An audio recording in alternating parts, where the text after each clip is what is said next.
everyone. Welcome to Cinema Conversation. I'm Jack Ellis. I'm Jeff Ellis. And today we're going to talk about something very important. You might think that this episode is more akin to something like Ellis Analysis. But this is something that we both feel very strongly about, and so why not dedicate an episode of Cinema Conversation to it? Now, this video, you're probably going to think that I'm the snobbiest of snobs. And believe me, I'm not gonna pull a Bill Maher and be like, you guys need to grow up and stop reading comic books and watching superhero movies. You guys need to be more like me and completely exile everybody who doesn't agree with me. We're not doing that, but we are going to talk about something important. So I'm sure you guys have heard about Martin Scorsese and Francis Ford Coppola's opinion on Marvel movies and how they're what he calls theme park movies. And so somebody actually made a video in retaliation of this, their work will not be cited, making a couple points on why they're wrong and why these Marvel movies are, they're important and they're actually well-made movies. And we'll be responding to them by making our own little list of things. I have my notepad right here. So yeah, let's just get into it. So they say that they deal with a lot of themes, which I'll get to, but more importantly, these characters have character arcs. Like Tony Stark going from dealing with selfishness to dealing with fear and humbleness. Steve Rogers spending years loving his country to find that the institutions that he fought his life for have been corrupted and dangerous. What's his name? Peter Quill dealing with the death of his mother. All I have to say is character arcs do not make good movies. That's gonna sound like, as someone who appreciates the art of filmmaking as much as I've written 2 feature-length screenplays and a bunch of short films. If you hear a lot about writing, unless it's integral to your story that it doesn't have it, character arcs are important. What Marvel doesn't do is it doesn't take its time. It doesn't take 5 movies for a character to have a character arc.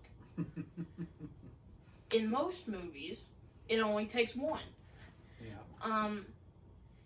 So it's almost like a TV show where every new 2-hour installment is just a piece of the puzzle into somebody going from being a butthole to not being a butthole.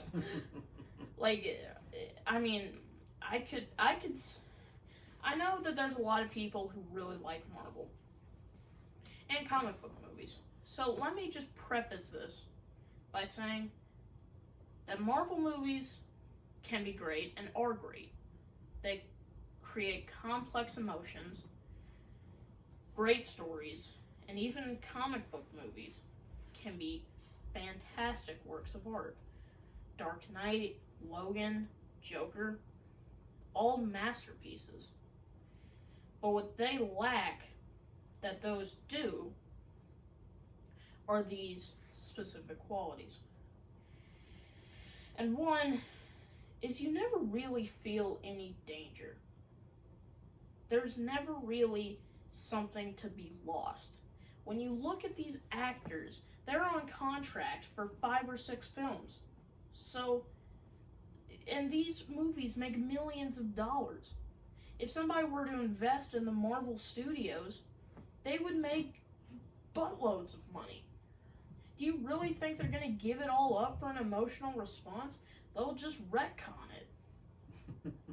you guys ever seen Misery, where that one writer was trapped and forced to write a book where the person he said was dead, he had to write them back to life because somebody didn't like it? That's becoming a reality. And that's the problem. There's never there's emotional scenes, emotional themes, but never a sense of danger. There's never a sense that somebody will die. Avengers Infinity War had half the cast die, but did you all honestly expect for it to stay that way? Do you honestly think that Endgame is going to be the end of it? Let me know in the comments. Do you think Endgame or Spider-Man or Guardians of the Galaxy 3 or any of that, when do you think this is going to end? And, so somebody also brought up that there's only been 3 out of 20 objectively bad Marvel movies. And if you know anything about genre writing, that's not really great. Because, like, for lack of a better analogy, if you make 50 movies, all of the same genre, and out of the first 10, 5 of them are bad, you can compare and contrast the 5 with the other 5 to see what worked and what didn't, and keep doing that over and over till movies are not a hard formula. You just have to get a feel for what works and what doesn't. And that's why all these movies are good, but that's just because genre writing. So I could say that I've never seen a bad Christmas movie because, I mean, if I've seen one bad Christmas movie, all the other movies become great because they see what that one did wrong and then just ride its coattails. I mean, and everyone just repeats itself. That's what happens with Hallmark movies. People like to make fun of how formulaic they are. They seem to work. I mean, people still watch them. And that's really should be the motto for Marvel Studios. People still watch them. I'm sorry, you haven't really well, there's not engaging much. in the, There's not much to say. But if you want to chime in with something, that's fine. Well, that's fine. You're saying it all very well. And Marvel has created this onslaught of tried and failed cinematic universes. Now, the DCEU, I don't know what it is anymore. I mean, with Justice League, are you ever going to see another DC movie again, except for Wonder Woman 1984? They've pretty much dug their own grave. I mean, that's why people prefer Marvel, is because DC has made more good movies or bad movies than good. And so that created something called the Dark Universe, which is what Warner Brothers is attempting to do with classic Universal movie monsters. But after the first movie failed, it took them 3 years to do their other movie, whereas for Marvel, they do it like every 6 months. There was a film theory video where he made a joke about how he makes a video almost as often as Marvel makes a movie. And that's got to be pretty true. And that created another movie, Scoob, which wanted to set off the Hanna-Barbera cinematic universe, but Scoob wasn't even really that good to start with. So I would love to see when that movie gets made.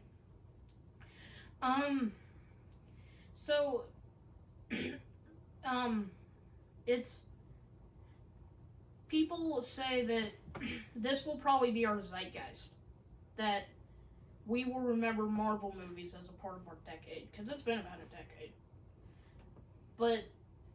And they'll be remembered for 30 years or so. But, what about creating a movie with one iconic character, one movie, that's remembered for 30 years? People still remember the Ghostbusters and like the Ghostbusters. The movie came out 35 years ago. Right. Back to the Future. Yeah. I mean, if you just shove 20 movies down the zeitgeist's throat, people are gonna remember it. But that doesn't make it good. I mean, people remember crappy movies. They remember The Room. They remember Birdemic. Just for how bad they were.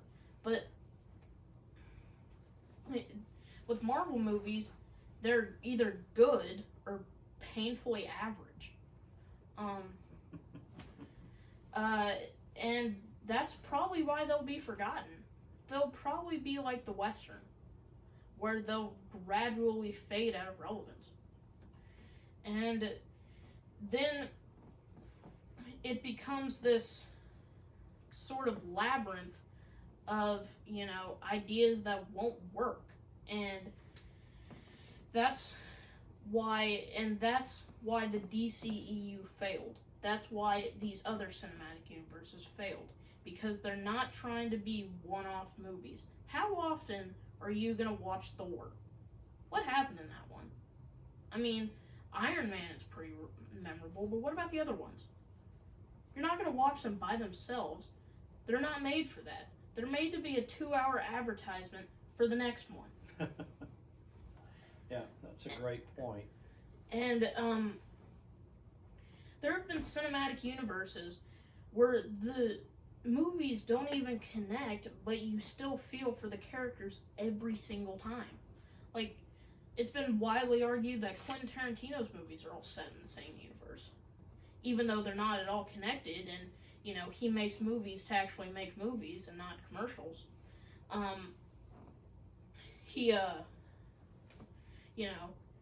He creates likable characters. I'm not saying that these characters aren't likable. He creates memorable characters. So we've talked about a lot, and I'm just not even halfway through. But the thing is, we talked about all the other failed universes and failed comic book movie companies, and that's why Marvel has a monopoly of an entire genre. Have you thought of one production company, or one franchise even, that has hold of an entire genre? Like, could you imagine if just a Fast and Furious movie owned the entirety of the action genre? I mean, I see superhero movies as a genre. I'll just say that. So, I mean, the thing is you'll see them anyway. Endgame was the highest grossing movie of all time. These movies make billions. So, if they never made these movies, our stock market would crash. It'd be like Black Monday for Marvel. And that's why they'll know you'll see it. That's why they made movies like Black Panther, Captain Marvel. Movies with no thought, painfully mediocre. Because they know you'll see it. And that's the problem. So, that's kind of,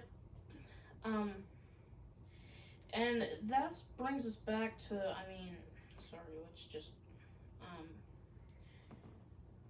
I just got so many notes here, I'm sorry. And so, let's come back to why we did this episode in the first place. Martin Scorsese's comments on Marvel movies. Martin Scorsese said this because he made a masterpiece recently, The Irishman. And he said that movie was probably not going to do very well because because it was on Netflix, because other people were going to see movies like Endgame, like Spider-Man Far From Home. It's mindless visuals. He made something of substance. But people go to see, 3 action sequences stacked on top of each other with shallow themes in a trench coat and hat pretending to be a movie.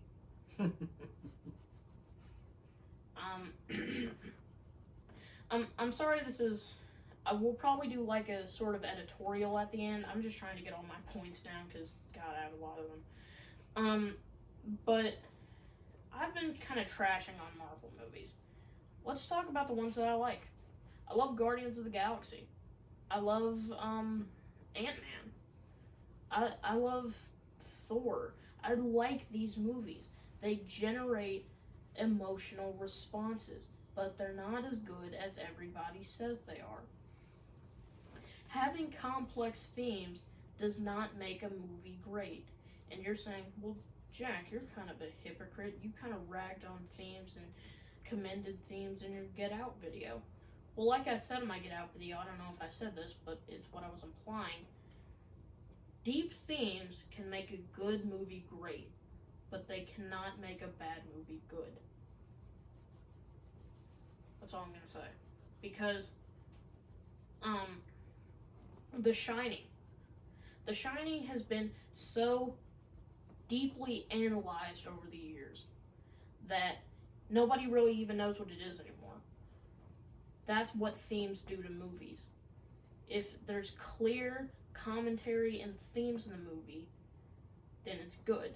But if they're doing what I like to call the lunge, where they lunge at themes that kind of fit the narrative when they really just fit any story, to make the movie that they like seem better and seem smarter, then you've lost all the point of film analysis in general. But what do I know? I'm just a 15-year-old yelling at a phone.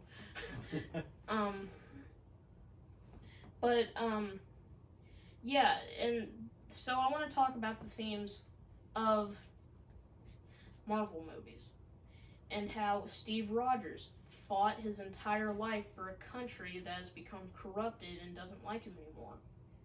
Well, I mean, didn't Taxi Driver 40 years ago, isn't that a movie about a Vietnam vet who comes home and discovers that the country he fought for his life for never cared about him in the first place? Yeah, that's a good analogy. And things like, Peter Quill dealing with the death of his mom. Name one superhero that doesn't have a dead parent or significant other. Can't do it.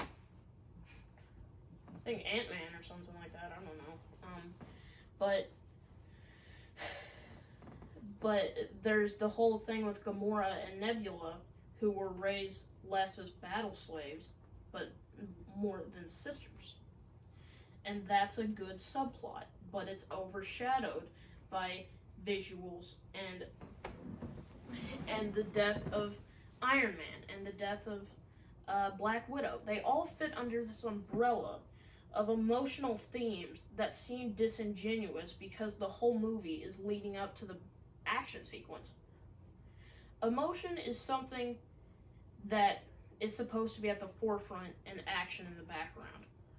But Marvel movies flip that on its head, and that's what makes it seem disingenuous. And so I want to talk about what many consider the most emotional moment, one of the most emotional moments in Infinity War, where Peter Quill has to shoot the woman he loves because his needs triumph hers. When I saw this, it reminded me of another moment from a movie that I love, Die Hard. It's at the end. John McClane is powerless.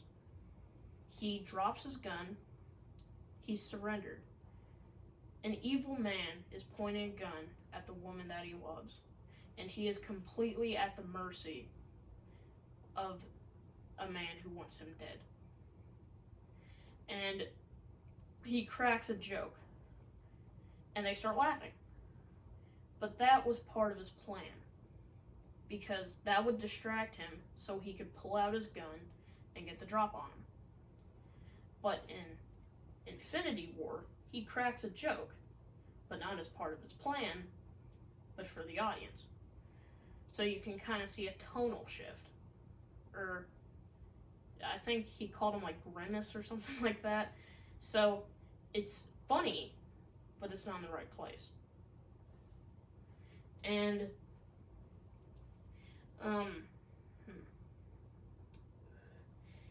but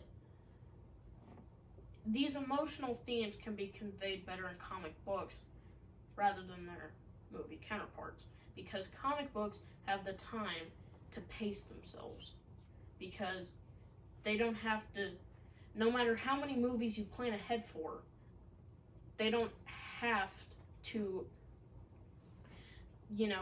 convey this emotion in such a short amount of time. They don't have to. They have their time. They have their patience. And that's what, in my opinion, makes comic books a better art form than their movie counterparts. And, I want to get into something before we end this video. It's about the villain. Everybody thinks Thanos is probably one of the best villains in movie history, because his motive is clear and makes sense, and he's a smart villain, and the heroes are funny, they're likable, and that's what everybody thinks make these movies great. But I really want to touch on Thanos, because another movie came out about a villain that made him seem likable, but actually was smarter.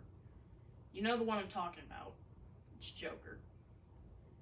We all wanted to rag on this film. We all wanted to joke about it, say things like we live in a society. But what that really means is that a man can be so beat down by a world that hates him and does nothing but want to take him, and with a lack of wealth and mental health, that any one of us could turn into the Joker if we were in his situation. We could see why he did it. We don't need to agree with it, but we can see why he did it. But then, in Endgame, they turned Thanos into a blah-ha-ha villain, and that's what makes Joker better than Endgame. Because Joker was actually very controversial when it came out, but I'm sure it's going to be remembered more than these other movies that are essentially products. These are the movies that make me think of film now. Film is dead. That these are more akin to toasters or refrigerators, not as film. They're products. And when Joker came out, the thing that showed the world that superhero movies can be great, everybody hated it. Why? Because they know that this is going to be the thing that everybody remembers. Nobody's going to remember these Marvel movies in 20 years. Think of other controversial movies when they came out. Oliver Stone's JFK. Stanley Kubrick's The Clockwork Orange. Heck, even Cannibal Holocaust was pretty controversial when it came out. Why? Because their controversy made them more popular. And because Joker was a smarter, more well-written movie than Endgame, it got more Oscar nominations. And people hated that. It's very funny to me that people who love Endgame hate Joker, when Joker is a so much superior superhero movie, because it's not trying to set up a universe, because it's not trying to be funny, because it's trying to be a movie. And that's why it got nominated for 10 Oscars. So just realize, no matter how much controversy, no matter how much you try to stop a movie from being great just because it disagrees with you, no matter how many Walter Cronkite arguing with Roger Ebert about giving JFK a good review, no matter how much you do that, good movies will always triumph. And that's why it's such a crime for people to love these movies that are just good, because it overshadows the movies that are great. And I can hear some pretty big arguments for this, like Well, I mean, the Iron Man's not going to be the Godfather. We're not asking him to be great. We're just asking him to be good. And they barely do that. And so, these movies, you could say, oh, they're just blockbusters. They're popcorn movies. Think of other popcorn movies. Raiders of the Lost Ark, Jaws, Empire Strikes Back, Alien. What they had was substance. What they had was something to say. And that's why they're remembered. And that's why these won't be. No matter how many movies you make, no matter how much of the zeitgeist they will capture, they're not going to be anything of substance. And that's why movies like Die Hard, Mad Max Fury Road, Jaws, they'll be remembered. Because they're trying to be good movies. And a lot of people, including myself if you see my Twitter account, like to compare the Avengers to movies as the rap to music. Technically, Marvel movies are movies. The same way that technically rap is music. It's rhythm and it's lyrics. It only reaches the bare minimum of its art form. It only does the bare minimum. It's to the point where greatness is the exception and not the rule. Mic drop. Do you have anything to say? Do you want to discuss anything? No, they're all very forgettable movies. I mean, I can't name 3 off the top of my head, and I can name 10 movies that are 30 years old off the top of my head. So they're just very forgettable. And that's my main point, is that there's so many of these movies that obviously the bad ones are going to be used as sort of a mold for how to make the good ones. If there's 20 movies and 3 of them are bad, obviously they're going to use the 3 to make the other 17 good. But if you make one really good movie, if you get lightning in a bottle because you actually want to make something with effort and substance, like Joker, or The Dark Knight, or even older movies like Ghostbusters, or Indiana Jones, or Back to the Future, you can do it. You can do it. And that's why film is important. I've talked about this so much on Ellis Analysis, about themes and everything of that nature. And it just hurts that this is the movie that's coming out, because what else are we going to see? More reboots and remakes that nobody asks for? We need more movies like Joker. You know it, and I know it. I'm Jack Ellis. I'm Jeff Ellis.